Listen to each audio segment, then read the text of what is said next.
Klik tombol berikut untuk mendapatkan update ilmu yang insya Allah bermanfaat.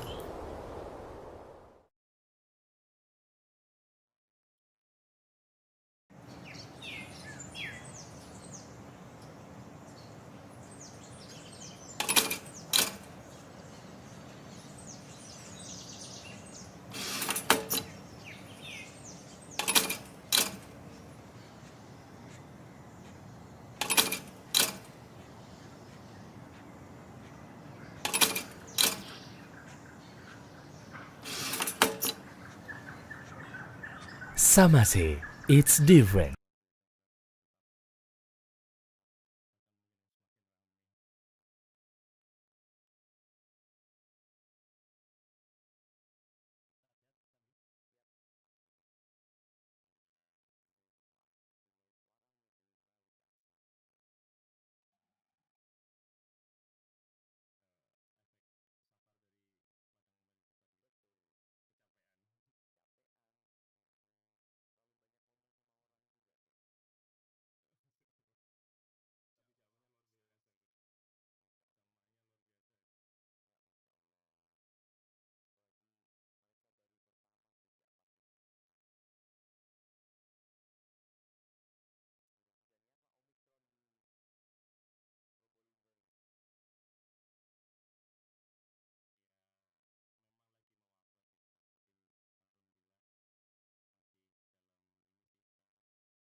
Baik, bisa kita mulai saja ya kajian siang ini mungkin.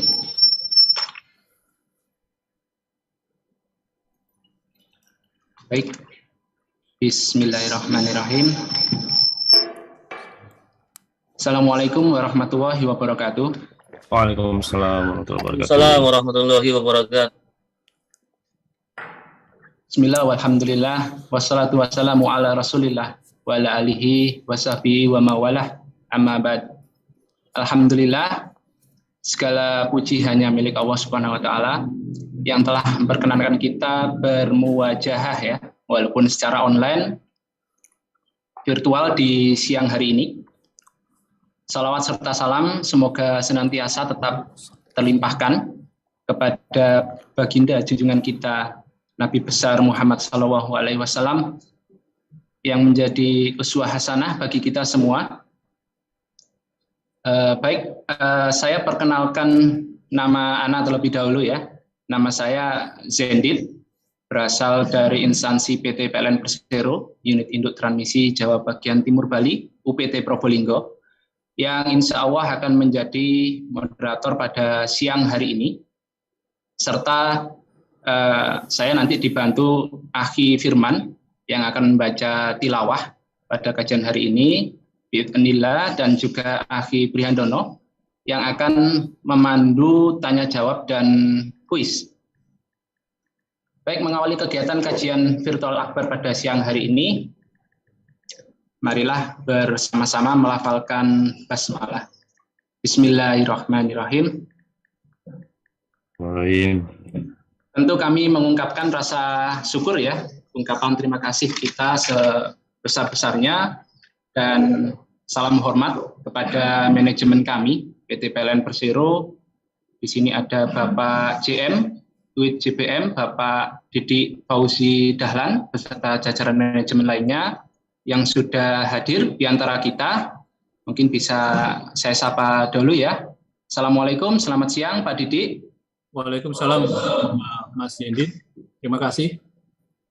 Sama Pak Didi, semoga sehat selalu. Serta hadir juga dari manajemen UPT Probolinggo di sini Bapak Ahmad Azhari Kema, ini juga sudah hadir juga. Baik, Assalamualaikum Pak Azhari. Waalaikumsalam warahmatullahi wabarakatuh. Terima kasih Mas Hendit. Oke. Baik, tak lupa kami juga menyapa dari teman-teman PLNers yang sudah meluangkan waktunya ya di tengah kesibukan bekerja untuk sekarang ini tolabul ilmu ya dalam kajian siang hari ini. Ada yang dari PLN UPT Gresik tadi kelihatan ada, Madiun, Surabaya, Malang dan Bali. Alhamdulillah. Semoga kita selalu diberi kesehatan serta kelancaran dalam bekerja, sukses dunia wal akhirat. Amin ya rabbal alamin. Baik, acara ini terselenggara atas kerjasama antara bidang kerohanian Islam ya, Badan Kesejahteraan Karyawan PLN dengan Yayasan Baitul Mal PLN UPT Probolinggo serta support dari Pengurus Takmir Masjid Nurul Islam PLN UPT Probolinggo. Bapak Ibu pemirsa yang dirahmati Allah Subhanahu wa taala, aturan atau adab ya kajian pada siang hari ini adalah yang pertama, silakan semuanya menjadi mustamim yang baik, menyimak paparan yang akan disampaikan guru kita, Al-Ustadz Dr. Syafiq Riza Basalamah, LCMA, yang alhamdulillah sudah bergabung bersama kita. Yang kedua, nama profil peserta menggunakan nama yang dikenali ya, dan mohon mencantumkan nama instansinya, serta pemakaian background virtual yang sudah disiapkan oleh panitia. Yang ketiga, nanti khusus peserta perempuan atau akhwat diharapkan menonaktifkan fitur video. Yang keempat, sesi tanya-jawab akan diadakan setelah penyampaian materi dan diharapkan sesuai dengan tema yang dibahas. Disilahkan Bapak, Ibu, atau siapapun untuk memberi pertanyaan di kolom room chat. Nanti oleh tim kami diseleksi dan kami coba untuk ditanyakan ya. Baik, yang kelima, setelah sesi tanya-jawab kita adakan kuis ya. Yang pertanyaannya nanti dari Ustadz, mohon izin Ustadz, kepada audiens, dan tentunya ada hadiah menarik yang telah disiapkan oleh teman-teman panitia ya. Dan alhamdulillah tema pada siang hari ini adalah tema yang sangat menarik ya, dan barangkali teman-teman sudah membaca di flyer yang sudah di-share oleh panitia dan mungkin rekan-rekan PLNers yang lain, yaitu tentang mengharap pahala dari mencari nafkah. Baik, tema ini akan dikupas lebih lugas, tentu berdasarkan perspektif ajaran agama Islam ya, bagaimana terkait tema yang akan dibahas ini. Baik, selanjutnya mungkin sebelum acara kajian ini dimulai, mungkin dari Bapak GM kami ya, Pak Didik Fauzi Dahlan berkenan memberi sambutan. Mungkin gitu kepada Bapak Didik Fauzi Dahlan kami persilahkan Pak. Terima kasih. Assalamualaikum warahmatullahi wabarakatuh. Waalaikumsalam warahmatullahi wabarakatuh. Wassalatu wassalamu ala asrofil anbiya'i wal mursalin Sayyidina wa maulana Muhammad wa ala alihi wa sahbihi ajmain amma ba'du. Yang terhormat Ustadz Dr. Syafiq Riza Basalamah, LCMA, rekan-rekan PLN semua, manajer UPT Probolinggo, dalam hal ini tuan rumah Bapak Ahmad Azhari Kema, keluarga besar UIT Jawa bagian timur dan Bali, ada UPT Surabaya, Gresik, Malang, Madiun, Probolinggo, dan semua yang berbahagia pada siang hari ini. Terlebih dahulu kita panjatkan puji syukur kehadirat Allah Subhanahu wa taala yang telah memberikan rahmat, taufik dan hidayahnya untuk segala kenikmatan yang kita rasakan, baik nikmat iman, Islam serta nikmat sehat walafiat pada hari ini. Dan kita bisa bergabung tidak kurang suatu apa dalam kajian dengan tema mengharap pahala dari mencari nafkah. Bapak Ibu yang saya hormati, sedikit saya mengutip dari salah satu hadis ya, dari Sa'ad bin Abi Waqqas. Nabi Shallallahu Alaihi Wasallam bersabda, sesungguhnya tidaklah engkau menginfakkan nafkah dengan tujuan mengharapkan wajah Allah pada hari kiamat nanti, kecuali kamu akan mendapatkan pahala atau ganjaran yang besar, sampai pun makanan yang kamu berikan kepada istrimu. Nah, di sini menunjukkan bahwa mencari nafkah itu bisa mendapatkan pahala jika diniatkan dengan ikhlas untuk meraih ridho Allah Subhanahu wa taala. Puji syukur hari ini kita akan melakukan kajian bersama-sama dengan Ustadz Dr. Syafiq Riza Basalamah. Semoga dapat kita resapi bersama. Dan ini penting untuk menyegarkan semangat keagamaan kita, menyuburkan keimanan kita, agar kita dapat menjalani hidup dan kehidupan ini pada jalan yang benar, yang diridhoi oleh Allah Subhanahu wa taala. Bapak Ibu yang berbahagia, selanjutnya saya atas nama keluarga besar PLN Unit Induk Transmisi Jawa Bagian Timur dan Bali, dalam hal ini pelaksananya di unit pelaksana transmisi Probolinggo, sebagai penyelenggara, menyampaikan terima kasih kepada Ustadz Dr. Syafiq Riza Basalamah yang berkenan memberikan mauidhatul hasanah kepada kita semua pada kajian siang hari ini. Terima kasih juga kepada panitia, kepada Pak Ahmad Azhari Kemal, teman-teman semua, sebagai penyelenggara kegiatan. Semoga ini bisa menjaga kekompakan, kebersamaan, kekeluargaan yang terus kita bina secara istiqomah. Sebagai penutup, saya ucapkan selamat mengikuti kegiatan hari ini. Semoga berjalan lancar dan mendapat ridho dari Allah Subhanahu wa taala. Sekian, terima kasih, dan mohon maaf bila terdapat penyampaian yang mungkin kurang berkenan. Wabillahi taufik wal hidayah. Wassalamualaikum warahmatullahi wabarakatuh. Waalaikumsalam warahmatullahi wabarakatuh. Amin, amin ya rabbal alamin. Alhamdulillah. Terima kasih atas supportnya Bapak GM dari kami. Dan sebelumnya, di acara selanjutnya akan saya sapa dulu Ustadz Syafiq yang alhamdulillah sudah bergabung ya di tengah-tengah kita semua. Assalamualaikum Ustadz Syafiq. Waalaikumsalam warahmatullahi wabarakatuh. Ahlan wa sahlan. Ahlan bik Ustadz. Masya Allah, alhamdulillah. Semoga Allah Subhanahu wa taala selalu memberikan kesehatan kepada guru kami Al-Ustadz Syafiq Riza Basalamah, keluarga dan tim SRB. Alhamdulillah, ala kulli hal, kurang lebihnya Al-Ustadz nanti menyampaikan tausiah selama 60 menit ya. Setelah itu ada sesi tanya jawab selama 20 menit yang langsung dijawab oleh Al-Ustadz. Mohon izin Ustadz. Dan insya Allah kita adakan kuis juga nantinya, 3 pertanyaan mungkin. Dan di akhir sesi ada rangkuman nasihat mungkin dari Ustadz buat kita semua sebagai penutup kajian pada siang hari ini. Baik, demikian kiranya sebagai pengantar dan sambutan manajemen tadi dari kami. Kesempatan dan waktu sepenuhnya akan kami berikan pada Al-Ustadz Dr. Syafiq Riza Basalamah, LCMA, untuk menyampaikan tausiahnya. Tafadhol Ustadz.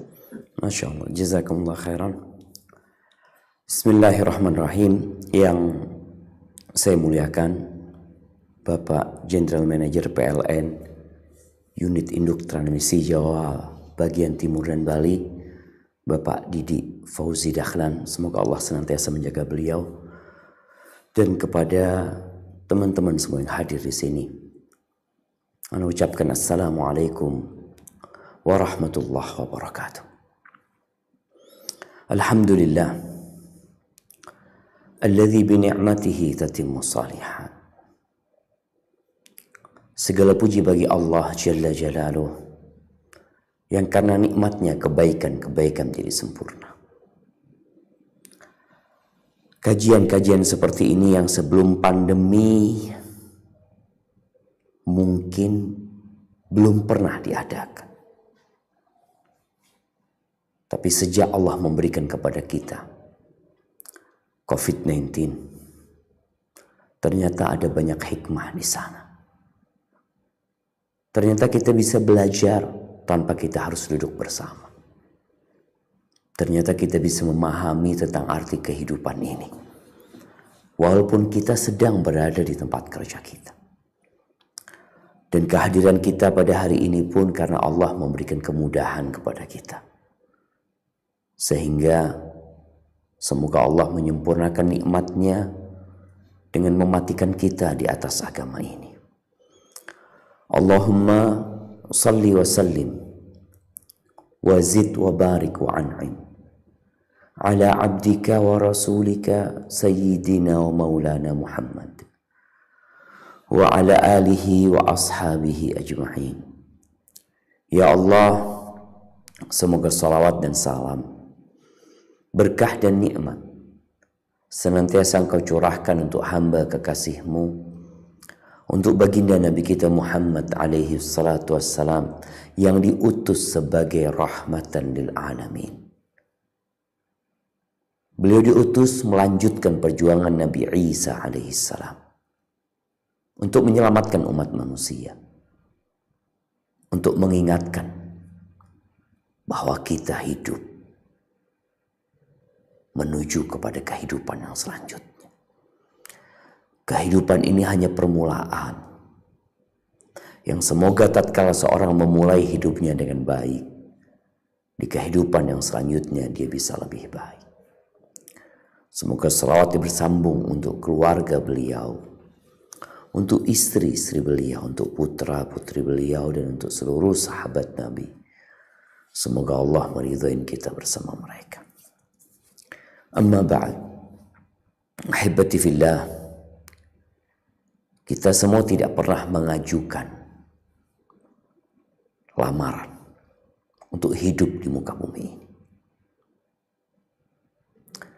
Tidak seperti kawan-kawan yang mengajukan lamaran untuk bekerja di PLN.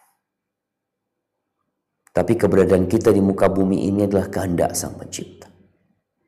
Dan subhanallah, kita mendapati bumi ini penuh dengan kekayaan, penuh dengan fasilitas yang menjamin manusia bisa hidup nyaman, aman, dan tentram di muka bumi. Untuk apa sih Allah menciptakan semuanya? Yang manusia mengeksploitasi ciptaan Allah Azza wa Jalla untuk dimanfaatkan dalam kehidupannya. Di surat Al-Baqarah ayat 29, Allah Jalla Jalaluh berfirman.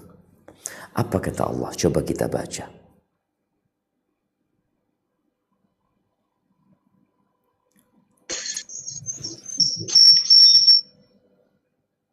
A'udzu billahi minasy syaithanir rajim.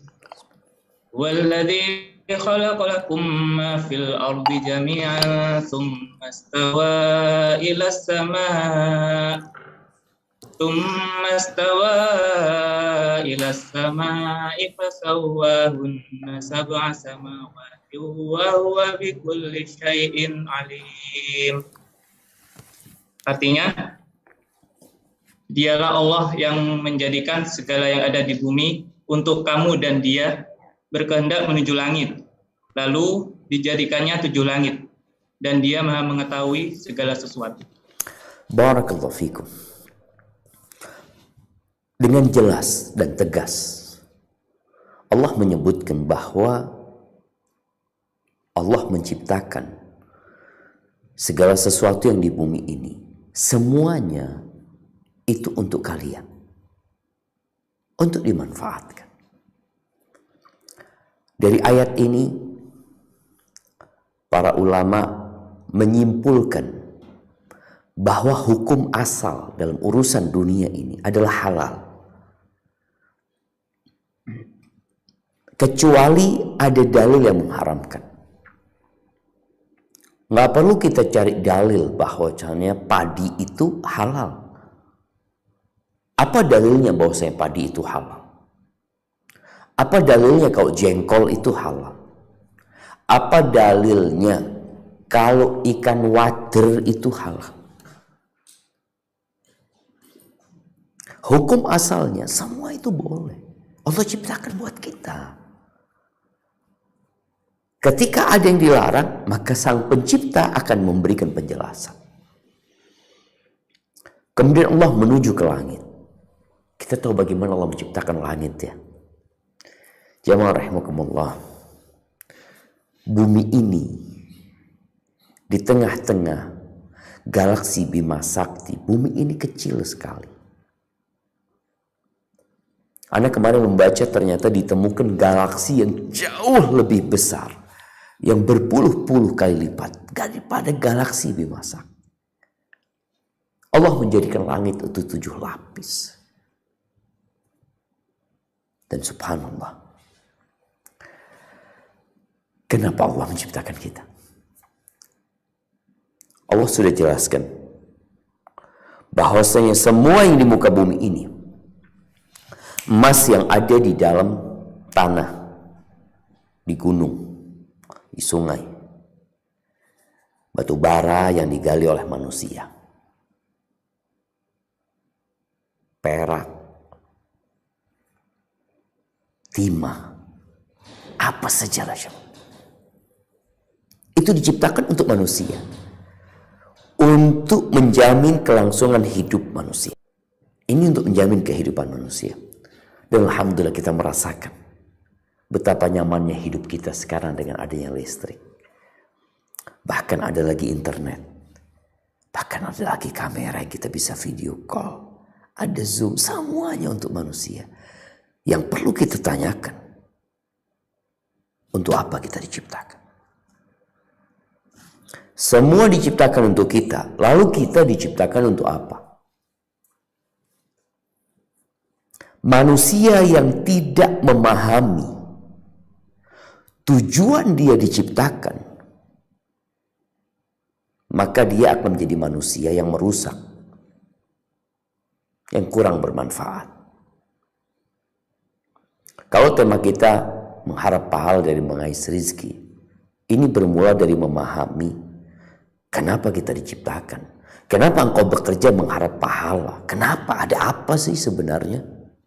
Orang kerja cari duit. Cari duit dia. Untuk kehidupan dia.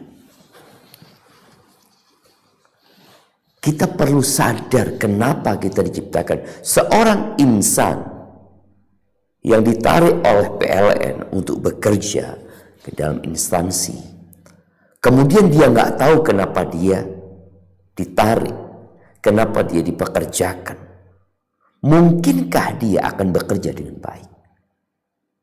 Dia asal-asalan bekerja. Begitu pula kita. Kenapa kita diciptakannya? Di surat Adz-Dzariyat ayat 56 sampai 58, Allah Azza wa Jalla menyebutkan tujuan dia menciptakan kita. Apa kata Allah Jalla Jalaluh? Coba kita renungkan ayat-ayat ini.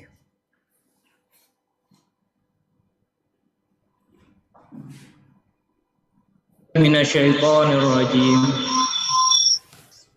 Wa ma khalaqatul jinna wal insa illa liya'budun. Ma uridu minhum min rizqin wa ma uridu ay yut'imun.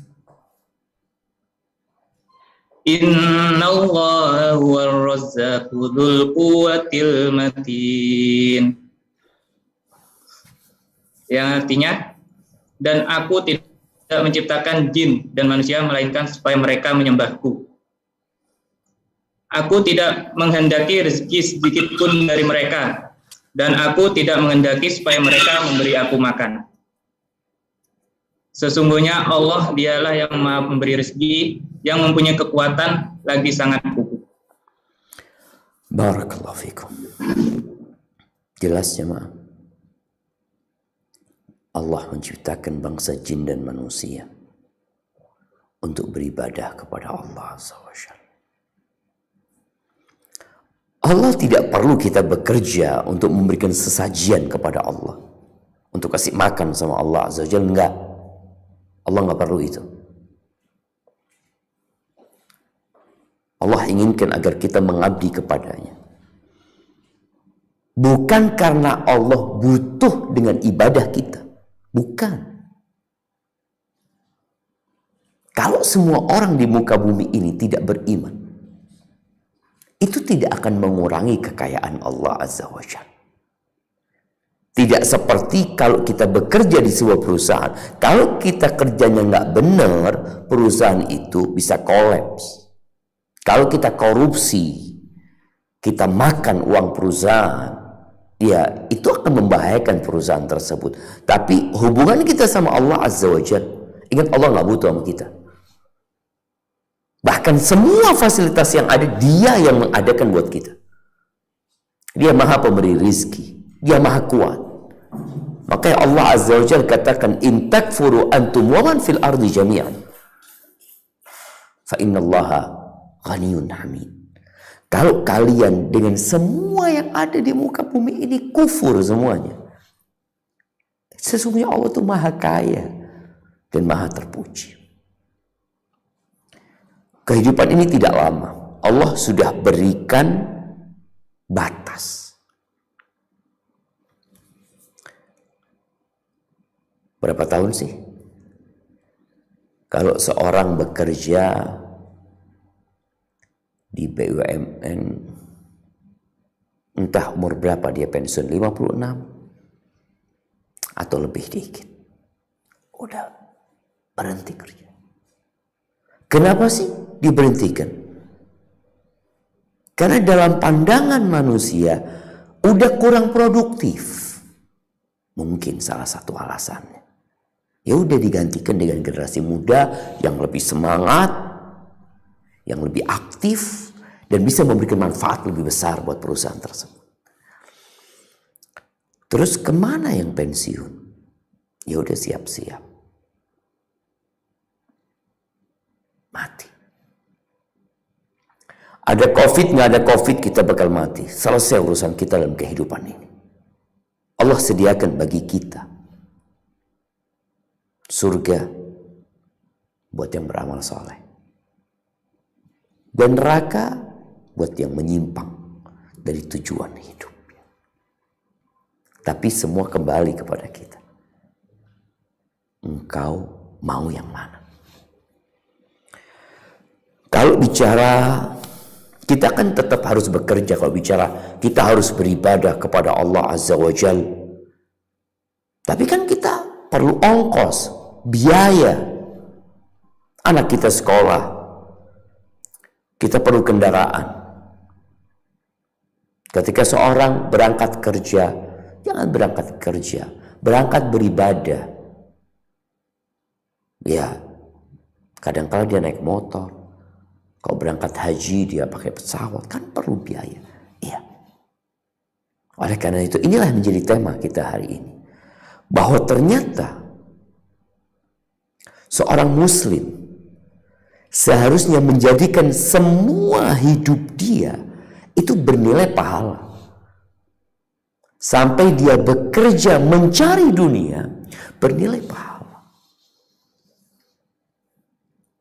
Tadi kita simak bagaimana Bapak GM menukil hadis Nabi SAW bahwa hatta luqma, sampai sesuap makanan yang kau berikan kepada istrimu, itu loh dapat pahala. Asalkan niat. Bagaimana seorang muslim sekarang mengikrarkan sejak dari awal, setelah kita punya pemahaman yang sama bahwa tujuan kita hidup adalah untuk mengabdi kepada Allah Azza wa Jalla. Semua fasilitas itu diadakan buat kita untuk mendukung pengabdian kita kepada Sang Pencipta. Seperti seorang ketika bekerja di sebuah perusahaan dikasih mobil. Buat apa sih itu mobil? Buat jalan-jalan? Enggak. Untuk mendukung engkau bekerja dengan baik. Dan dikasih rumah, fasilitas rumah. Buat apa? Supaya engkau nggak perlu mikir. Dikasih rumah yang dekat sama tempat kerja. Supaya dirimu bisa lebih fokus lagi bekerja. Dikasih jaminan ini, kasih beras, kapi apa macam. Kenapa semua diberikan itu? Supaya engkau bekerja dengan baik. Konsentrasi, dikasih gaji, dikasih bonus.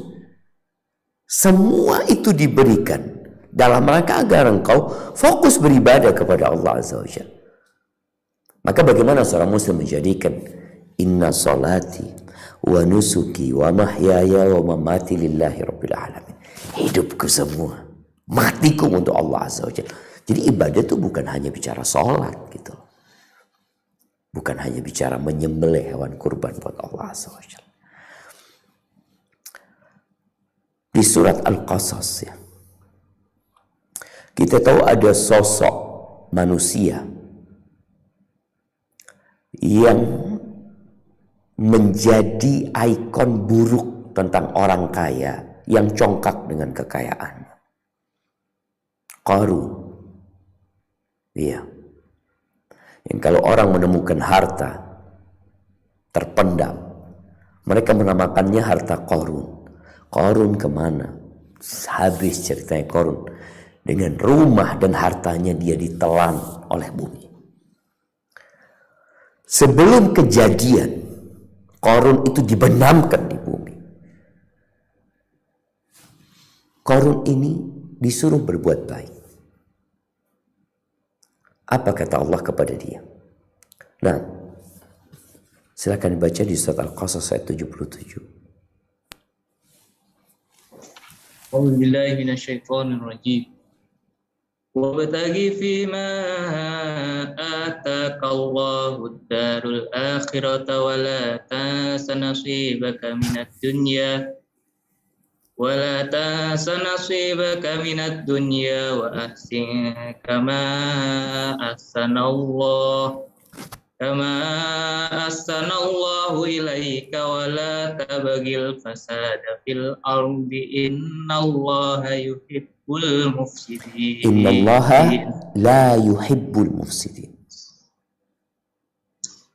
Yang artinya, dan carilah pada apa yang telah dianugerahkan Allah kepadamu, yaitu kebahagiaan, negeri akhirat, dan janganlah kamu melupakan bagianmu dari kenikmatan duniawi, dan berbuat baiklah kepada orang lain, sebagaimana Allah telah berbuat baik kepadamu.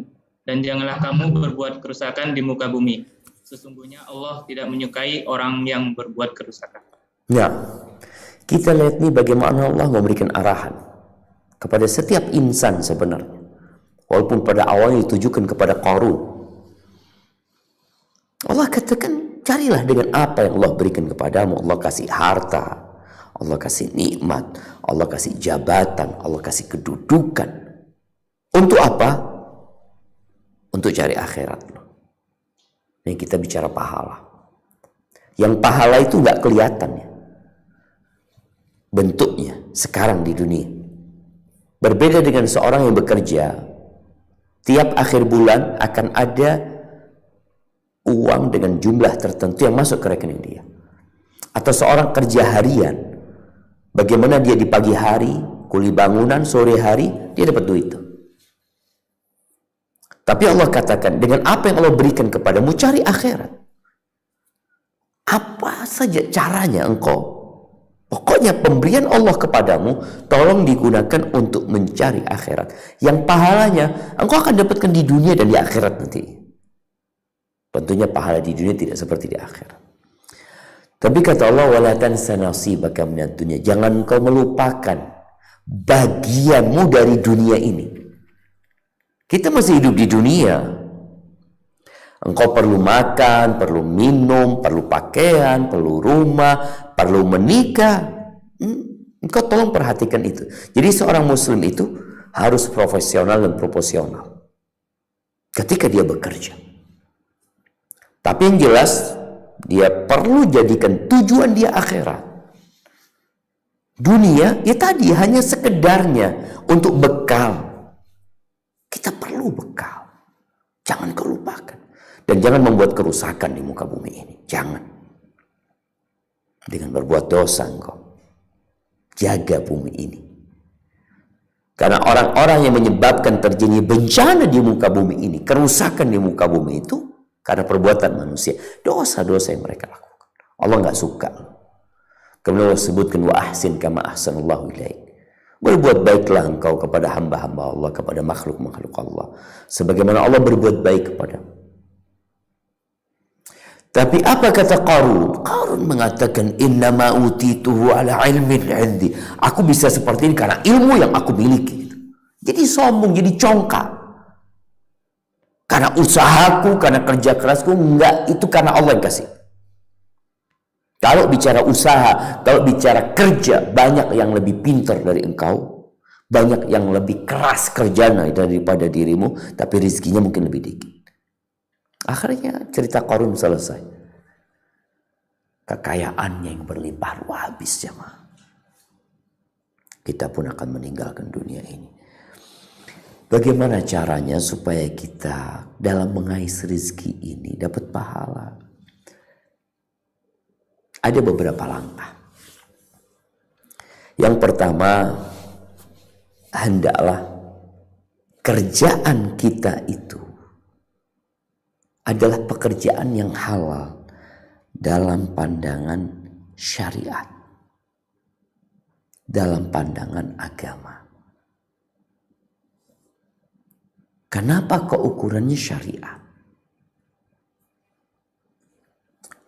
Bukan ukurannya akal manusia. Akal manusia ini terbatas.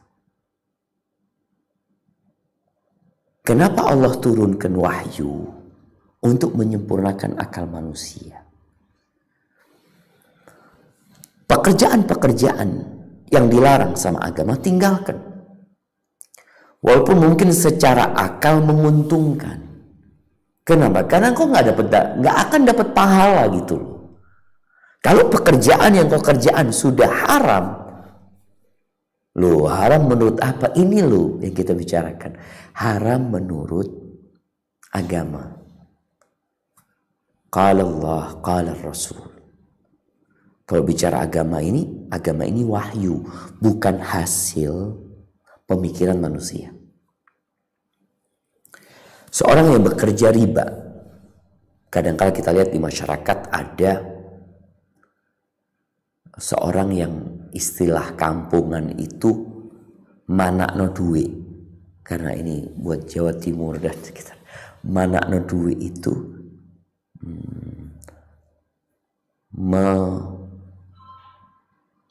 duit itu jadi punya anak gitu loh.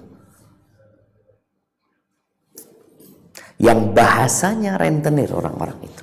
Membungakan, menganakkan itu uang. Ketika dia tanya, aku ini untuk membiayai anak-anakku. Aku kan perlu biaya. Aku kepingin berangkat umroh. Aku berangkat haji. Aku kepingin sodako, aku kepingin masih tunggu. Lihat dulu, sebelum engkau bekerja, engkau cari ilmunya dulu. Ini pelajaran buat kita semua. Soalnya kalau kita sudah masuk ke pekerjaan tersebut tanpa kita punya ilmunya, tahu-tahu ada yang ngasih itu, nggak boleh loh, haram loh. Loh kan hukum asalnya tadi udah dibahas, semuanya itu boleh, iya, tapi yang kau lakukan nggak boleh. Kita berhak mengatakan mana dalilnya,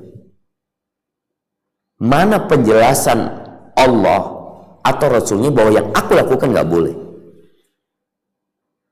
Itu hak seorang yang bekerja dalam urusan dunia, tahu-tahu ada yang mengharamkan. Kita tanya mana, berikan. Karena jangan engkau pakai akal. Secara syariat kita udah tahu semuanya halal kecuali yang diharamkan. Nah, riba, bunga, yang disebut bunga, sehingga orang itu yang bekerja di tempat yang membungakan uang, dia kadang-kadang merasa nggak masalah gitu loh. Kenapa? Kan bunga itu indah. Ketika Allah mengharamkan riba, apa kata orang-orang musyrikin? Mencela nih syariat Islam. Ketika turun firman Allah di surat Al-Baqarah, wa ahallallahu al-bay' wa harrama riba.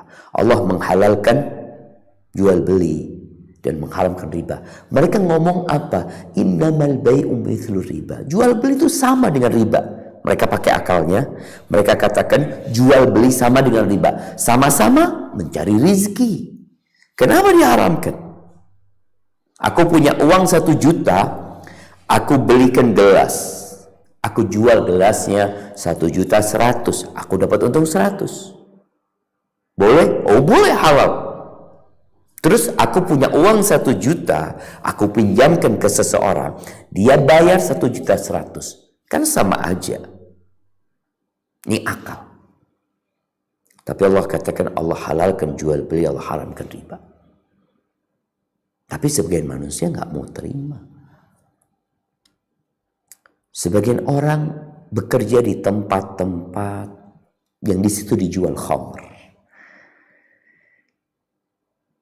Dan sebagian orang, maaf, saat ini sebuah kelakuan yang dahulu disebut tunasusila, nggak beradab, sekarang dijadikan pekerjaan, profesi, sehingga muncul istilah PSK. Kesian loh, kesian. Kita punya saudara-saudara muslimah yang menjadi pelacur, kemudian kita labelin profesi ya, pekerja seks komersil. Kesian dia. Dia merasa bekerja dan mungkin dia berharap pahala dari kerjaan dia. Gimana? Suaminya nggak ada, dia punya anak yang sekolah. Tapi yang jadi masalah, itu bukan pekerjaan yang halal. Bukan. Apa timbangannya? Allah Azza wa Jalla. Allah mengatakan, wala taqrabuz zina. Jangan mendekati zina. Mendekati aja nggak boleh. Dimana kalau dijadikan profesi, deket-deket aja nggak boleh. Maka ingat, ketika seorang pekerjaannya sudah haram, dia nggak akan dapat pahala, dia akan dapat dosa. Sodakohnya dia nggak bakal diterima. Innallaha thayyibun la yaqbalu illa thayyiba. Allah tuh maha baik dan Allah tidak terima kecuali yang baik. Maka ini yang pertama. Kalau bicara bagaimana mengharap pahala dari mengais rezeki, kerjaan kita dalam mengais rezeki harus halal. Ukuran halal itu apa? Agama kita. Ini buat yang muslim. Ana bicara dengan yang muslim. Kalau bicara akal, ada di Indonesia ini ada 200 juta lebih akal manusia. Akal mana yang akan kita bikin? Satu mengatakan benar, satu mengatakan, kenapa engkau bekerja? Kenapa engkau melamar kerjaan di sana? Bahkan sebagian orang merantau. Kita lihat sebagian kita, Masya Allah, itu ketika dia bekerja, dia siap ditempatkan di mana saja. Dimutasi ke Jawa Timur, dipindah ke Bali, nanti dipindah ke Lombok, nanti mungkin dipindah lagi ke Surabaya. Sampai anak-anaknya itu lahirnya di tempat yang berbeda-beda. Bukankah ini sebuah perjuangan? Bukankah itu pengorbanan berpisah sama orang tua? Iya. Maka tolong niat yang benar. Apa niat yang benar dalam bekerja? Subhanallah. Di dalam hadis yang diriwayatkan Imam Tabrani, Rasulullah SAW itu pernah bersama para sahabatnya melewatin seorang pemuda, seorang lelaki yang gagah, yang kerjanya semangat, jemaah, yang membuat takjub para sahabat Nabi, sehingga mereka mengatakan, ya Rasulullah, lau kana fi sabilillah. Mereka mengatakan, andai kata semangat dia bekerja itu dan keringat yang dia keluarkan, energi yang dia keluarkan dalam bekerja itu untuk berperang di jalan Allah, itu kan akan lebih baik. Kalau untuk cari dunia dianggap remeh nih oleh para sahabat. Ini sebuah pemahaman yang salah. Maka Rasulullah SAW meluruskan pemahaman tersebut. Apa kata Nabi SAW? In kana kharaja yas'a ala waladihi sigharan fahuwa fi sabilillah. Kalau orang itu keluar rumahnya, bekerja dalam rangka memberikan nafkah kepada anak-anaknya yang masih kecil, fahuwa fi sabilillah, maka dia terhitung fi sabilillah, berjuang di jalan Allah, jemaah. Ini kita nggak bicara dia bekerja untuk umrah, dia bekerja untuk bangun masjid, untuk sedekah, enggak. Untuk kebutuhan di hidup dia. Dia bekerja untuk memberikan nafkah kepada anak-anaknya. Itu terhitung fi sabilillah. Wa in kana kharaja yas'a ala abawaini syaikhaini, kan orang tua yang sudah sepuh, maka dia fi sabilillah. Ahibati fillah, ada satu ide yang Anda lihat, ide yang sangat cemerlang ya.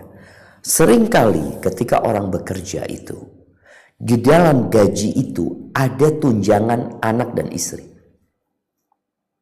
Ini untuk memberikan nafkah pada anak dan istri.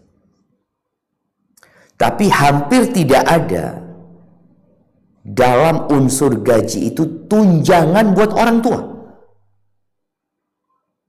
Padahal anak ini punya tanggungan, orang tuanya juga.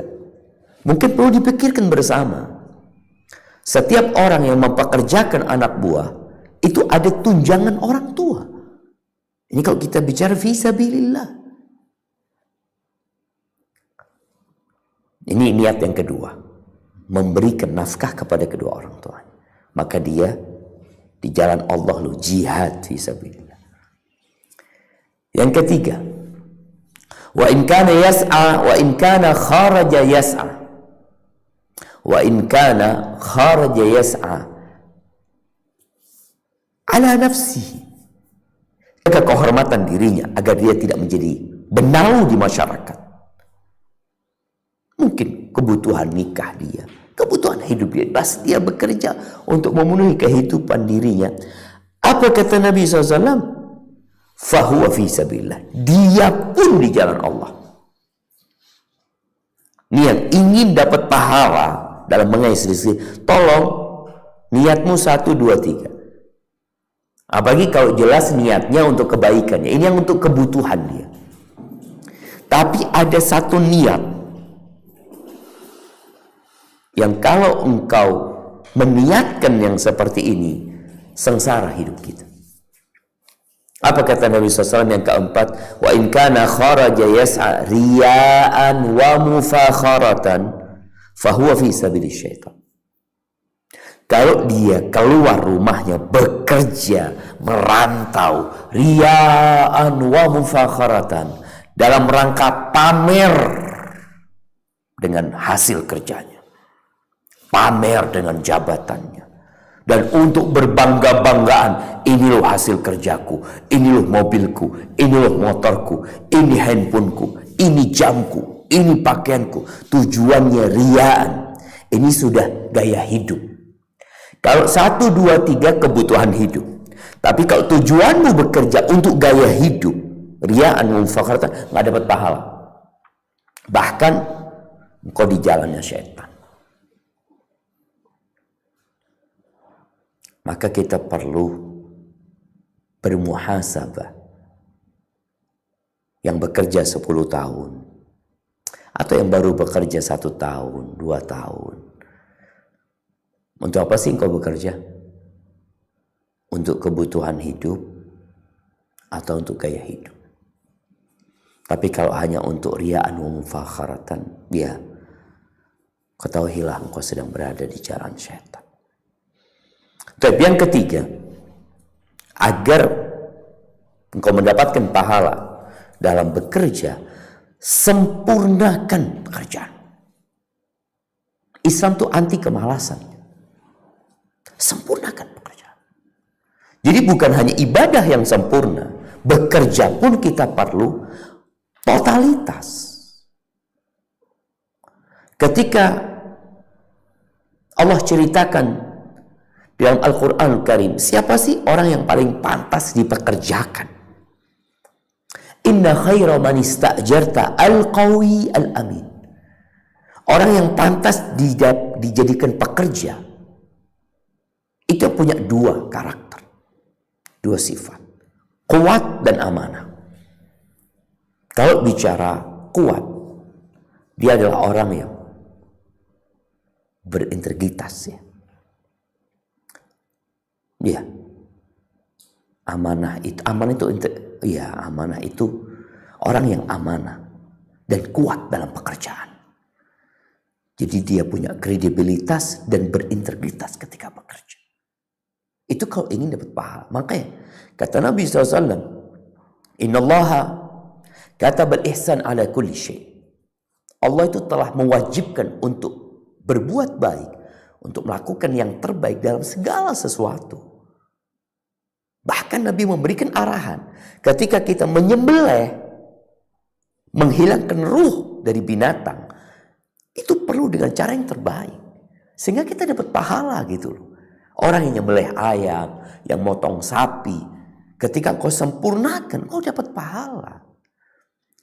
Dalam hadis yang lain Nabi SAW mengatakan, Innallaha yuhibbu idza amila ahadukum amalan ayyutqinahu. Allah itu suka, Allah cinta apabila seorang melakukan pekerjaan, dia sempurnakan pekerjaan, nggak setengah-setengah, totalitas.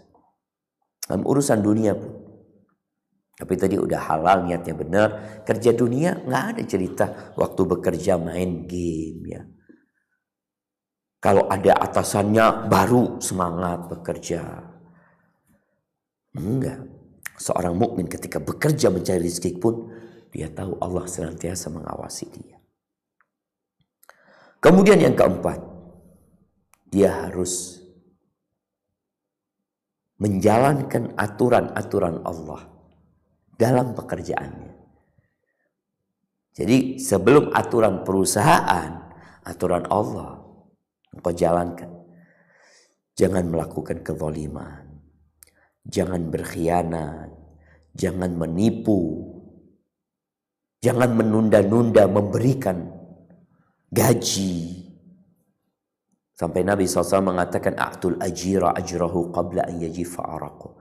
Berikan upah kepada seorang itu pekerja sebelum keringatnya kering. Jadi subhanallah jemaah. Kalau yang bekerja diperintahkan untuk menyempurnakan pekerjaannya, tapi engkau juga perlu memberikan upah kepada mereka yang sesuai gitu. Ini diatur dalam agama kita sesuai dengan pekerjaan dia. Kalau bisa sebelum keringatnya kering. Bagaimana Nabi SAW ketika ke pasar ya, beliau melihat ada seorang yang berjualan buah ya.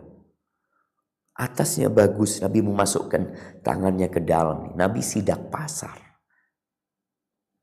Dalamnya basah. Lalu Nabi bertanya sallallahu alaihi wasallam, kenapa ini? Asabathu sama, kena hujan ya Rasulullah. Apa kata Nabi SAW? Halla ja'altahu fawq. Kenapa kau enggak letakkan di atas supaya orang kelihatan? Man ghasya falaysa minna. Yang menipu bukan dari golongan kami.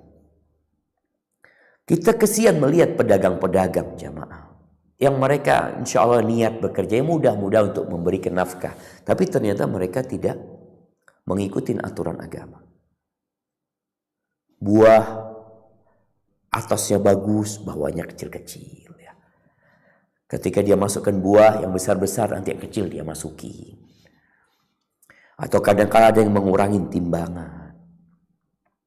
Hati-hati. Yang pertama, engkau gimana mau dapat pahala kalau Allah murka sama engkau gara-gara perbuatan? Tolong ikutin aturan. Maka di sini semua yang bekerja diharapkan belajar. Apa sih aturan muslim yang bekerja? Muslim bekerja. Subhanallah, kalau nggak salah Ustadz Aminur Ba itu punya buku tentang etika ASN ya. Bekerja kayak gitu nggak salah ya. Dalam pandangan syariat gitu. Bagaimana seharusnya bekerja. Yang kelima, jangan sampai kalau ingin pahala, jangan sampai pekerjaan dunia itu membuat engkau lalai dari kewajibanmu sama Allah Azza wa Jalla. Oke, engkau niatkan bekerja untuk beribadah, tapi ada perintah-perintah Allah yang lain yang seharusnya engkau lakukan. Allah Azza wa Jalla katakan, ya ayyuhalladzina amanu la tulhikum amwalukum wala auladukum an dzikrillah. Wahai orang-orang yang beriman, jangan sampai anak-anak kalian, harta-harta kalian, anak kalian membuat kalian lupa dari mengingat Allah. Jangan sampai gara-gara bekerja meninggalkan sholat. Jangan. Allah Azza wa Jalla selesai sholat Jumat, kata Allah, فَإِذَا قُضِيَتِ الصَّلَاةُ فَانْتَشِرُوا فِي الْأَرْضِ. Coba kita baca di surat Al-Jumu'ah ya. Ayat 10.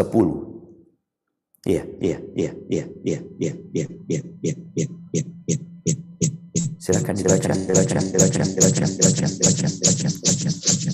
Surat Al-Jumu'ah ayat 10. A'udzubillahi minasyaitonirrajim.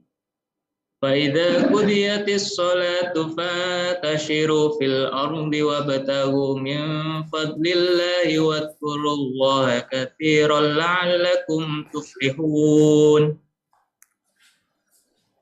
Nah, silakan.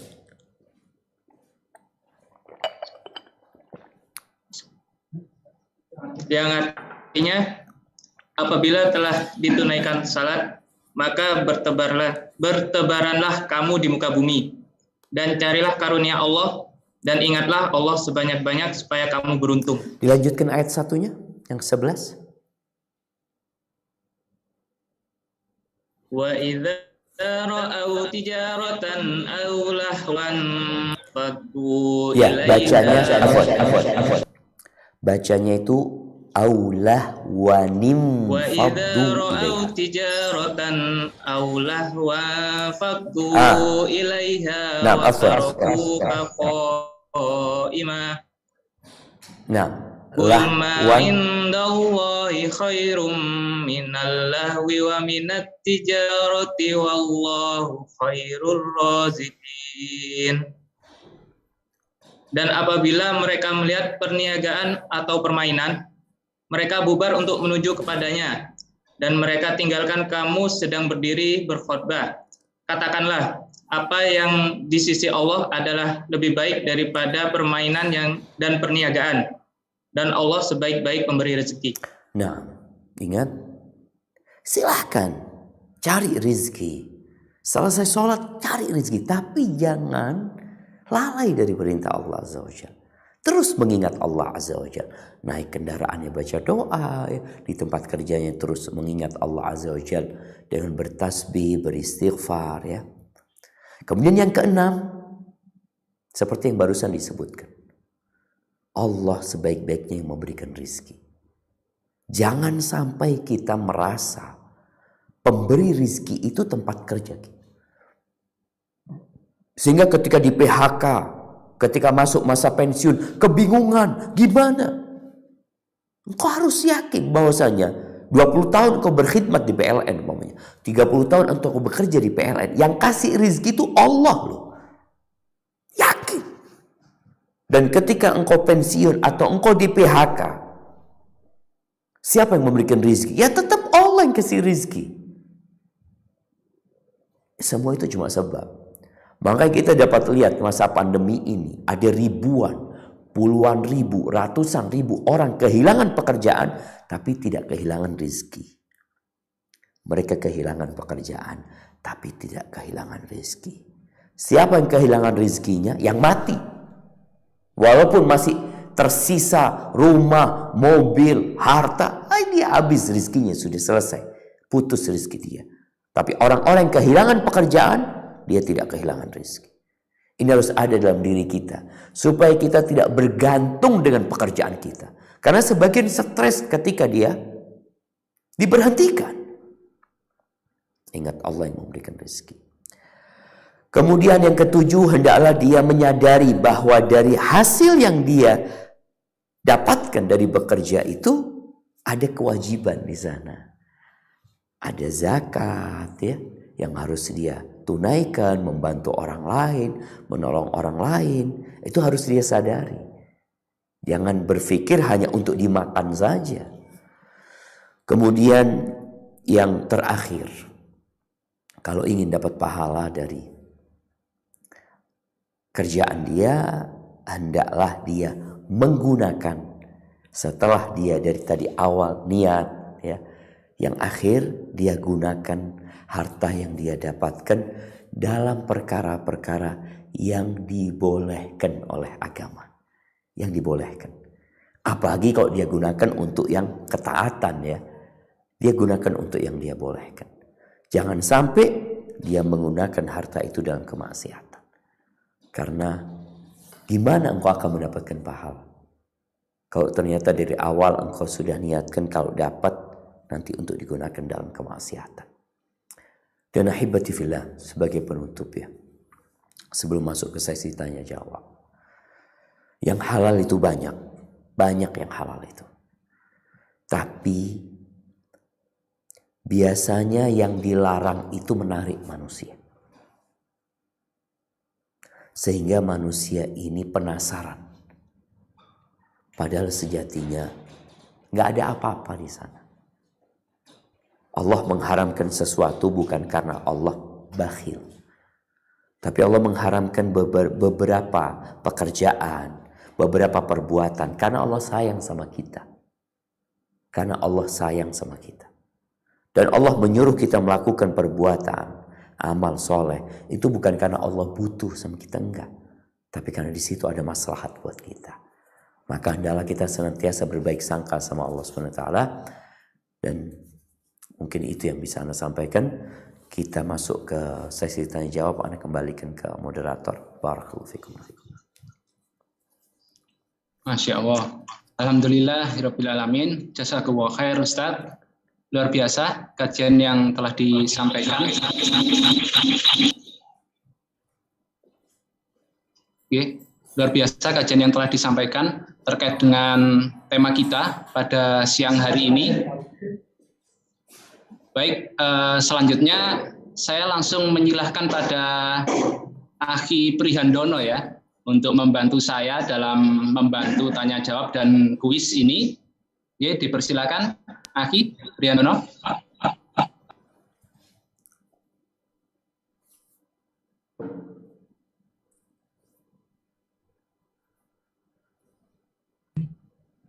Siap. Bismillahirrahmanirrahim. Assalamualaikum warahmatullahi wabarakatuh. Waalaikumsalam warahmatullahi wabarakatuh. Izin melanjutkan acara selanjutnya, Ustaz. Dilanjutkan dengan sesi tanya jawab. Ini ada langsung saya bacakan, Ustaz ya. Ini masuk di kolom chat. Dari Bapak Andi Dharma Setiawan. Bismillah, izin bertanya. Bagaimana kiat menjaga niat dan keistiqomahan agar aktivitas yang kami lakukan selama dinas dapat terhitung sebagai pahala amal kebaikan di sisi Allah Azza wa Jalla. Syukron. Tafadhol Ustaz. Masya Allah. Nah, mahibati fillah. Kalau bicara bagaimana kita menjaga niat kita ya supaya tetap istiqomah ya. Kita perlu sering bermuhasabah. Allah Azza wa Jalla mengatakan ya ayyuhalladzina amanu taqullah wal tanzur nafsum ma qaddamat lighad. Wattaqullaha innallaha khabirun bima ta'malun. Wahai orang-orang yang beriman, bertakwalah kepada Allah. Dan hendaknya setiap jiwa itu memperhatikan apa yang dia persiapkan untuk hari esok. Banyak orang bekerja itu untuk masa depan dia. Kenapa? Pekerjaan-pekerjaan yang di situ ada jaminan masa tua, ada pensiunan, itu banyak yang suka berebut orang. Dan selalu kita lihat ketika pendaftaran PNS ya, calon PNS banyak sekali yang diterima sedikit. Karena di situ ada jaminan masa depan. Tapi kita harus tahu bahwasanya kehidupan ini hanya 70-80 tahun, 60 sampai 70 tahun umur umat Nabi SAW. Sedikit yang lewat dari itu. Ada kehidupan yang selanjutnya. Kita bersama bisa melihat ya, atau kita menghitung. Nabi kita Muhammad sallallahu alaihi wasallam hidup di muka bumi hanya 63 tahun bas. Dan itu pun penuh dengan perjuangan, pengorbanan, banyak penderitaan yang harus beliau lewati. Tapi beliau hidup di dalam kuburnya, di alam barzakh, itu beliau hidup sampai hari ini sudah sepanjang 1432 tahun. Mana yang seharusnya dipersiapkan? yang 60 tahun, atau yang ribuan tahun, bahkan selama-lamanya. Maka di sini kita perlu bermuhasabah. Allah suruh kita memperhatikan. Engkau duduklah bermuhasabah. Kenapa aku sih bekerja? Mau dibawa kemana hasil kerjaanku? Setelah aku meninggal dunia, semua akan aku tinggalkan. Tidak ada yang aku bawa kecuali yang sudah aku amalkan. Maka muhasabah ini membuat seorang muslim akan termotivasi bekerja untuk akhiratnya. Hilang tuh tujuan riaan wa mufakharatan, berbangga-banggaan, nggak ada lagi dalam benak dia. Tapi terkadang nanti dia lihat kawannya beli motor baru, beli mobil baru, muncul perasaan lagi, ingin bersaing. Nah, ada perasaan itu di diri manusia. Dia perbaikin lagi. Aku nggak lama di sini. Kemudian yang kedua, perlu ziarah kubur untuk mengingatkan kita dengan hakikat kehidupan ini. Ya, sesekali kita bawa keluarga kita, anak kita, ya Allah, semuanya bakal mati gitu. Kita pun bakal mati. Ini akan menguatkan kita untuk istiqamah dalam kehidupan ini sampai kelak ajal menjemput kita. Yang ketiga, kita perlu kawan-kawan yang soleh, yang mengingatkan kita kepada Allah Azza wa Jalla. Karena kalau kita berkawan dengan yang materi, yang tujuan bekerjanya adalah berbangga-banggaan, pamer, ya kita bisa ikut. Tapi kita cari kawan yang baik, yang mengingatkan kita kepada akhirat. Kemudian jangan lupa, setiap hari usahakan kita baca Quran dengan artinya, walaupun satu halaman. Karena itu yang akan menguatkan kita, sehingga kita lebih dekat lagi sama Allah Azza wa Jalla, karena kita suka membaca kalamullah. Hadza wallahu a'lam bissawab. Masya Allah. Lanjut ke pertanyaan selanjutnya, Ustaz. Ini ada pertanyaan dari UP3PR, Yasi Yuliani. Assalamualaikum warahmatullahi wabarakatuh. Waalaikumsalam warahmatullahi wabarakatuh. Izin bertanya, Ustaz, untuk akhwat lebih afdol mana sholat di masjid kantor atau sholat di ruangan saja? Syukron wa jazakallahu khair. Barakallahu fiik. Nah, ahibati fillah, bicara salatnya laki-laki, kata Nabi sallallahu alaihi wasallam, khairu salatir rajuli fi baitihi illa al-maktubah. Sebaik-baiknya salat seorang laki-laki itu di rumahnya, kecuali salat wajib, itu di masjid. Wanita, kata Nabi SAW, khairu salatil mar'ati fi baitiha. Atau salatul mar'ati fi baitiha khairun min salatiha fi masjidi qaumiha. Salatnya perempuan di rumahnya itu lebih baik daripada salat dia di masjid kampungnya. Kemudian salatnya perempuan di kamarnya itu lebih baik daripada salat dia di rumahnya.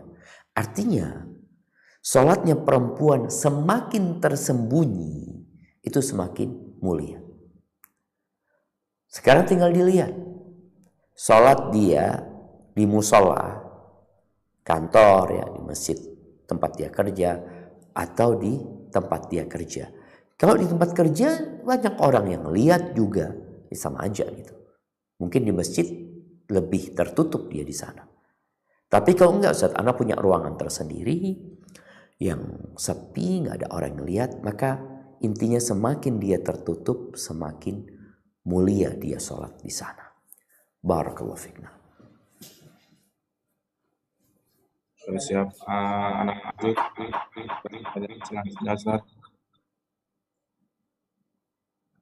Bismillah, Ahwan Ustaz izin bertanya, bagaimana hukum seorang akhwat yang bekerja yang di dalam ruangan kebanyakan pegawai laki-laki, dan bagaimana menyikapinya? Syukron Ustaz. Barakallahu fikum. Iya, ini tadi menyambung ya dengan pertanyaan sebelumnya. Dia mau sholat, ada banyak laki-laki yang ada di ruangan dia seperti itu. Maka intinya sholatlah di tempat yang lebih tertutup. Jadi para wanita, Islam ini memuliakan wanita sebagai seorang ibu. memuliakan wanita sebagai seorang istri, memuliakan wanita sebagai seorang anak, sebagai seorang kakak, sebagai seorang adik, sebagai seorang bibi. Allah Azza wa Jalla mewajibkan para lelaki itu untuk memberikan nafkah kepada istri, anak kepada orang tua. Allah berfirman, waqarna fi buyutikunna wa la tabarrajna tabarrujal jahiliyatil ula. Kata Allah bagi para wanita, hendaklah kalian tinggal di rumah kalian. Kalau harus keluar, jangan bertabarruj. Jangan bersolek seperti bersoleknya orang jahiliyah. Ini perintah Allah Azza wa Jalla. Sehingga para wanita lebih baik di rumahnya. Lalu terus siapa yang bekerja? Suaminya yang bekerja. Berikan nafkah. Karena dalam menjaga kehidupan ini perlu ada keseimbangan. Kalau bapak ibu bekerja, siapa yang didik anak-anak? Siapa yang mendidik anak-anak? Anak itu lebih baik daripada harta. Anak-anak itu adalah calon-calon pemimpin masa depan. Yang mereka harus dididik dengan mental baja. Tapi ketika bapak ibunya sibuk cari harta, ya pertanyaannya, anak-anak itu dengan siapa hidup di rumah gitu. Tapi kalau harus bekerja, beda lagi karena kebutuhan. Jangan sampai perempuan yang bekerja menelantarkan kewajibannya. Kalau dia mungkin single, ya dia punya kewajiban berbakti sama orang tua. Kalau dia sudah punya suami, maka dia punya kewajiban melayani suaminya. Kalau dia sebagai seorang ibu, dia bertanggung jawab dengan anaknya. Sehingga jangan sampai ketika perempuan bekerja menelantarkan yang jadi kewajiban dia. Baik, kalau alhamdulillah Ustaz dia bekerja, kewajiban-kewajiban bisa dia laksanakan dan kerjaannya halal, gimana sekarang? Kalau ternyata di tempat kerjanya dia harus berkumpul dengan satu ruangan laki-laki dengan perempuan, maka berusahalah dia untuk kalau bisa punya ruangan khusus, ya alhamdulillah. Itu lebih baik. Kalau enggak, ingat enggak boleh dia berduaan dengan laki-laki. Tidak boleh dalam satu ruangan berduaan dengan laki-laki. Kenapa? Allah sayang sama perempuan ini. Kata Nabi SAW, la yakhluwanna rajulun bimra'atin illa wasyaitanu thalithuhuma. Tidaklah seorang laki-laki berduaan dengan wanita, melainkan yang ketiganya setan. Maka dalam ruangan tersebut, jangan sampai berduaan. Kalau ada banyak, ya alhamdulillah mungkin itu lebih ringan daripada dia tadi berduaan.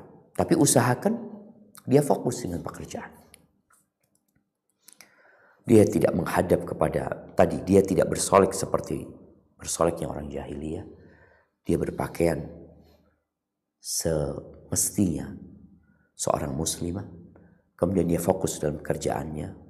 Dia tidak bergurau-gurau dengan laki-laki yang dapat menimbulkan syahwat nantinya. Tujuan dia akan bekerja, selesaikan pekerjaanmu, sempurnakan pekerjaanmu.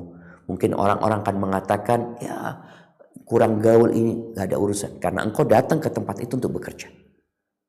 Laksanakan tugasmu, sempurnakan pekerjaan. Selesai. Soalnya kadang-kadang perempuan, afwan jamaah ya, banyak terjadi perselingkuhan di tempat-tempat yang berkumpul laki perempuan. Itu banyak sekali. Banyak sekali. Kalau mau dibongkar itu jamaah.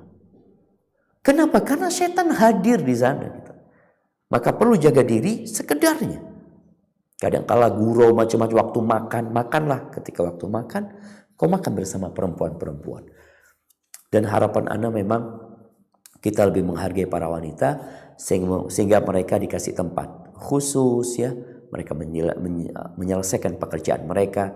Karena sekali lagi perempuan bekerja itu jangan sampai dia dipekerjakan karena kecantikannya. Karena tubuhnya. Ini adalah mengeksploitasi wanita. Kalau engkau dipekerjakan karena keterampilanmu, karena ilmumu, fadhol. Tapi catatannya tadi, pekerjaannya sesuai dengan syariat, tempatnya juga aman dari fitnah. Tapi kalau ternyata nggak bisa usah, fitnah itu terjadi. Maka ada dua pilihan kok. mengorbankan duniamu atau mengorbankan agamamu. Karena akan datang satu masa di mana orang mengorbankan agamanya demi mendapatkan dunia. Na'udzubillah min dzalik. Hadza wallahu a'lam bissawab. Lanjut ke pertanyaan selanjutnya, Ustaz. Assalamualaikum warahmatullahi wabarakatuh. Waalaikumsalam warahmatullahi wabarakatuh. Izin bertanya, kita pernah mendapat rezeki dari seseorang dan di dalam rezeki itu ternyata ada bagian yang bukan milik kita, bagian orang lain, tetapi baru mengetahuinya setelah rezeki tersebut sudah digunakan. Pertanyaannya, apakah boleh rezeki tersebut kita salurkan kepada orang yang membutuhkan dengan maksud untuk menebus rezeki dari bagian orang lain yang telah kita gunakan? Barakallahu fikum. Iya. Harta haram itu ada dua macam. Ada harta haram yang karena zatnya. Baik seperti babi, darah ya. Atau karena dia milik orang lain, hasil curian. Yang seperti ini tidak akan pernah jadi halal buat kita kecuali darurat. Tidak akan pernah jadi halal. Kita dikasih sama orang hasil curian tetap haram. Karena barangnya itu barang yang haram milik orang. Tapi ada harta haram yang karena usahanya nggak boleh. Contohnya riba. Atau orang main judi dapat untung dia. Kemudian dia kasih kepada kita. Kalau yang awal tadi, bagaimanapun dia mau membeli sesuatu kepada kita, nggak boleh. Itu milik orang. Nggak bisa dijadikan alat tukar untuk membeli di tempat kita. Tapi kalau tadi yang hasil judi atau hasil riba, lalu orang itu beli sesuatu sama kita, maka kita layani. Halal buat kita ya, buat dia tetap haram. Atau dia kasih hadiah buat kita. Buat kita halal, buat dia haram. Nah, kembali kepada pertanyaan tadi. Kalau yang dimaksud ada milik orang lain, uang itu milik orang lain. Jadi orang itu mengambil milik orang lain. Maka bagaimana sikap kita? Berarti bagian milik orang lain itu haram buat kita. Terus apa yang harus kita lakukan? Kita harus keluarkan, berikan kepada pemiliknya, bukan disodakohkan. Kalau kita tahu pemiliknya. Tapi kalau kita nggak tahu dengan pemiliknya, ya mau gimana lagi? Uang itu kita keluarkan, kita sodakohkan atas nama pemiliknya, bukan atas nama kita. Kenapa? Karena bukan milik kita, milik orang. Hada wallahu a'lam.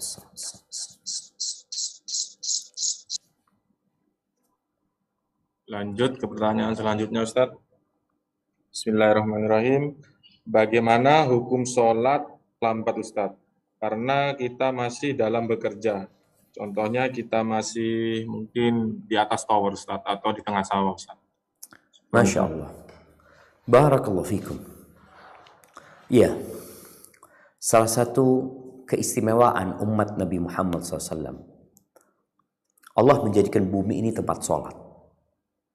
Allah menjadikan tanah ini, dimanapun kita berada, boleh digunakan untuk sholat.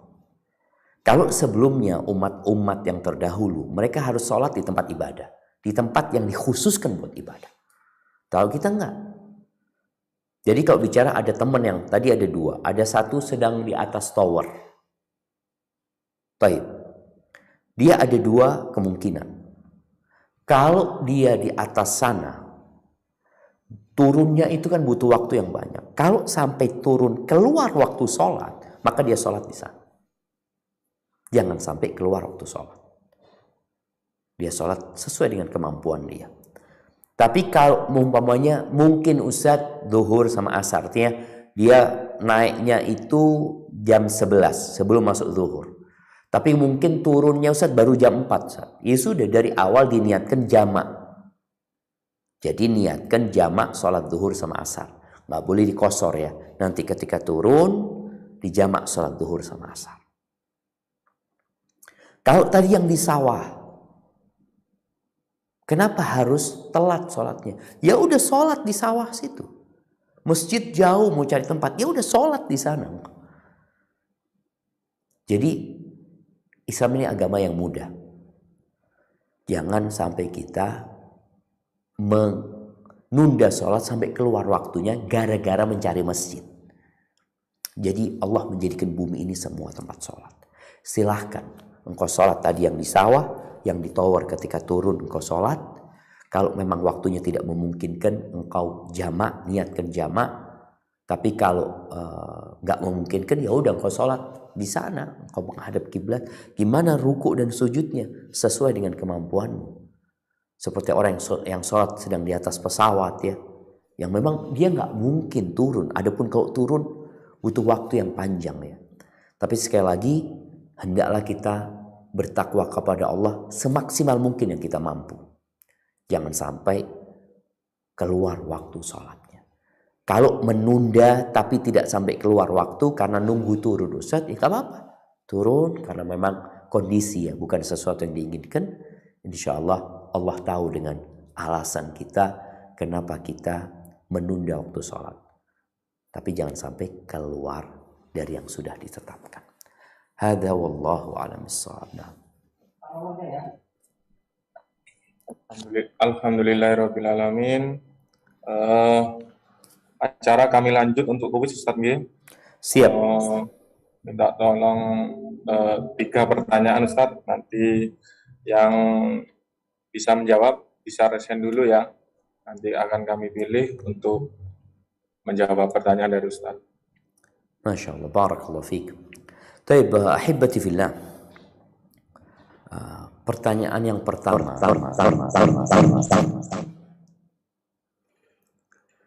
Sebutkan niat bekerja yang akan mendapatkan pahala.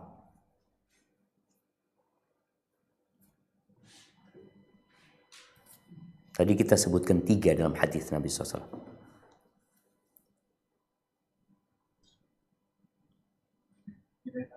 Monggo Mas Dian.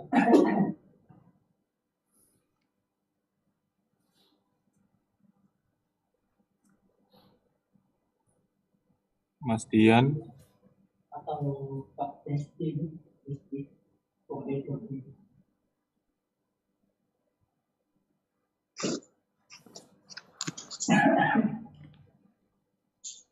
Assalamualaikum warahmatullahi wabarakatuh. Waalaikumsalam warahmatullahi wabarakatuh. Kaifa halu Ustaz? Alhamdulillah bi khair. Barakallahu fiikum. Jazakallah atas pertanyaannya Ustaz. Saya tadi nggak mengikuti dari awal karena barusan melihat Ustaz, cuman bismillah berusaha menjawab apa niat saat kita bekerja sehingga bekerja kita itu ibadah. Yang pertama-tama adalah diniatkan bekerja itu untuk mencari rezeki yang halal. Yang kedua, berdoa sebelum bekerja dengan berdoa Bismillahirrahmanirrahim, la haula wala quwata illa billah, menyerahkan segala urusan hanya kepada Allah. Kemudian yang ketiga, berusaha menghindari hal-hal yang dilarang Allah pada saat kita bekerja, seperti korupsi waktu, kemudian korupsi uang juga gitu Ustaz. Masya Allah. Siap, barakallahu fiikum. Ya, pertanyaannya, jawabannya betul, tapi bukan untuk pertanyaan yang tadi. Jadi Siap. mungkin, tapi nggak apa-apa dikasih hadiah, kasih hadiah. Karena Siap. kalau pertanyaannya sebutkan bagaimana supaya pekerjaan kita mendapatkan pahala gitu ya. Jadi tadi itu termasuk jawabannya. Tapi pertanyaan Ana tetap diberikan hadiah kepada Mas Dian. Pertanyaannya kembali tadi Ana sebutkan, apa niat kalau tadi kan sudah disebutkan kita kalau bekerja baca doa ya, jangan sampai korupsi waktu. Tapi kita bicara tentang niat. Bagaimana kita berniat ketika bekerja? Niatnya itu apa sih? Supaya kita dapat pahala, supaya kita di jalan Allah Azza wa Jalla. Tadi kita sebutkan hadis Nabi SAW. Baik, silahkan. Yang lainnya? Monggo dari DKI JKB, Desti, dipersilakan menjawab. Assalamualaikum, izin menjawab. Waalaikumsalam Bekerja warahmatullahi yang wabarakatuh. dianggap fisabilillah itu pertama bekerja untuk menafkahi anak, kemudian bekerja untuk menafkahi orang tua, yang ketiga bekerja untuk menafkahi dirinya sendiri agar dia tidak hina atau tidak mengganggu orang lain atau apa ya? Tidak menjadi Ya benalu gitulah di Ustaz. masyarakat. Ya, demikian. Siap. Wassalamualaikum warahmatullahi wabarakatuh. Masya Allah, barakallahu fiik. Ayo, ini udah disebutin. Jadi kalau niatnya apalagi untuk beribadah, untuk apa? Untuk berangkat umroh, untuk sodako, lebih baik lagi. Tapi itu 3 niat tadi agar tatkala kita bekerja kita terhitung fisabilillah. Baik, pertanyaan selanjutnya, pertanyaan ketiga. Apa niat yang menyebabkan pekerjaan kita di jalan setan?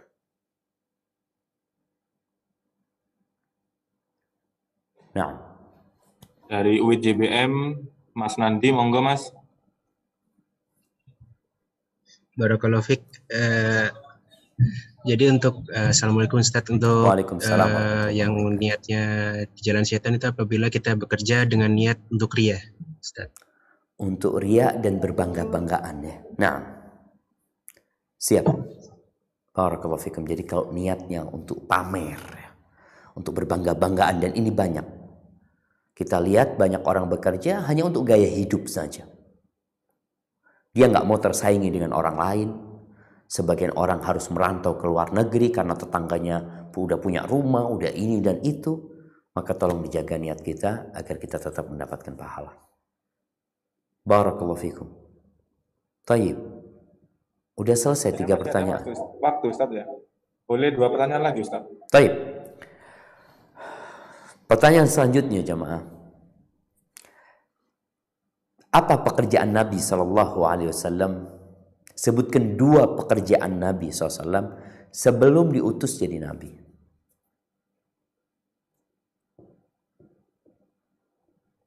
Dari UPT Palembang, Adi Kurniawan, dipersilahkan.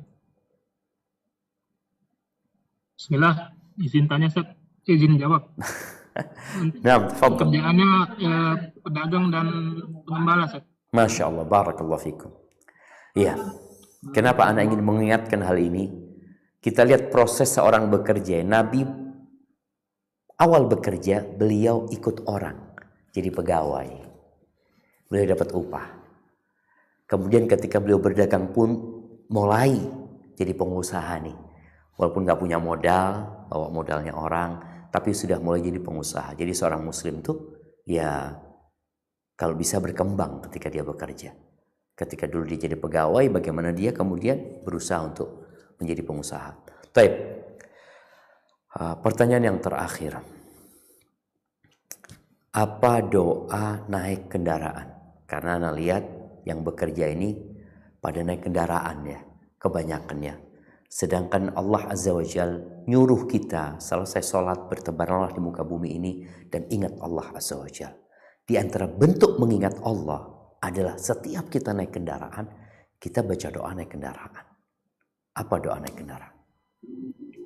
Dari UIP 2B, Imron Rosadi, dipersilahkan. Bismillahirrahmanirrahim. Doa naik kendaraan. Subhanalladzi sakhkhara lana hadza wa ma kunna lahu muqrinin wa inna ila rabbina lamunqalibun. Masya Allah, barakallahu fiik. Ya, kalau naik kendaraan baca bismillah, alhamdulillah, puji Allah, kita baca bismillah dulu, kemudian kita memuji Allah, kita kemudian bertakbir, membesarkan Allah, lalu baca doa tadi yang disebutkan. Barakallahu fiik. Anda rasa itu mungkin yang dapat disampaikan? Baik Ustadz, Masya Allah, jazakallah khair Ustadz. Mungkin bisa langsung diberikan rangkuman nasihat Ustadz buat kami Ustadz dan juga sebagai penutup kajian ini. Barakallahu fikum. Iya, ahibati fillah, Ana tidak hendak memberikan rangkuman ya, tapi Ana hendak menyampaikan penutup. Kita ini sering belajar, yang sering kajian. Sebagian kita malas belajar agama ini. Ketahuilah jamaah, bahwasanya yang ingin dunia itu harus belajar. Yang ingin akhirat juga dengan ilmu. Gitu. Sebagian kita fokus dengan ilmu dunia, padahal nggak lama dia hidup di dunia. Ilmu akhirat dia tinggalkan. Maka nasihat ana yang memiliki pemahaman agama yang kurang, yang mungkin ketika kuliah hanya mendapatkan pelajaran agama 2 jam dalam 1 semester, kemudian dia lupa. Atau bukan lupa, nggak pernah belajar agama lagi. Saatnya kita mendalami agama ini. Belajar Islam. Karena kita perlu tahu apa sih yang Allah inginkan dari kita. Mana yang halal, mana yang haram. Tatkala kita meninggal dunia, keluarga kita akan melupakan kita, jemaah. Kita akan menghadap kepada Allah sendirian tanpa ada penerjemah. Maka kita perlu mempersiapkan hal itu. Dan alhamdulillah Allah sudah turunkan Al-Quranul Karim sebagai bentuk petunjuk dan hidayah buat kita. Dan nasihat ana juga, jangan pernah melangkah kecuali kita sudah punya ilmunya, sehingga kita tidak salah langkah. Itu yang dapat ana sampaikan. Ana ucapkan terima kasih yang sebesar-besarnya kepada teman-teman semuanya, khususnya General Manager PLN Unit Induk Transmisi Jawa bagian Timur dan Bali ya, Bapak Didik Fauzi Dahlan, dan kepada semua panitia yang telah bekerja keras demi terlaksananya kajian kita kali ini. Semoga itu menjadi pemberat timbangan kebajikan buat antum semuanya. Yang benar dari Allah, yang salah dari diri anak pribadi. Allah dan Rasul terbebaskan dari kesalahan itu. Wassallallahu ala nabiyyina Muhammadin wa ala alihi wasallam. Jazakumullah khair. Syukron jazakallah khair Ustaz atas penjelasannya dan jawabannya. Barakallahu fiik Ustaz. Sebagai penutup acara pada siang hari ini, insya Allah akan kami adakan kajian-kajian serupa ya tiap bulannya, insya Allah, kolaborasi antara kerohanian Islam dan takmir Masjid Nurul Islam UPT Probolinggo. Untuk teman-teman sekalian, jazakumullah khairan katsiran pada semua mustamim pada siang hari ini. Sebelum kita kembali ke aktivitas masing-masing, alangkah baiknya kita menutup kajian ini dengan doa kafaratul majlis. Subhanakallahumma wa bihamdik, asyhadu an la ilaha illa anta, astaghfiruka wa atubu ilaik. Kurang lebihnya mohon maaf. Wallahu muwaffiq ila aqwamit thoriq. Wassalamualaikum warahmatullahi wabarakatuh.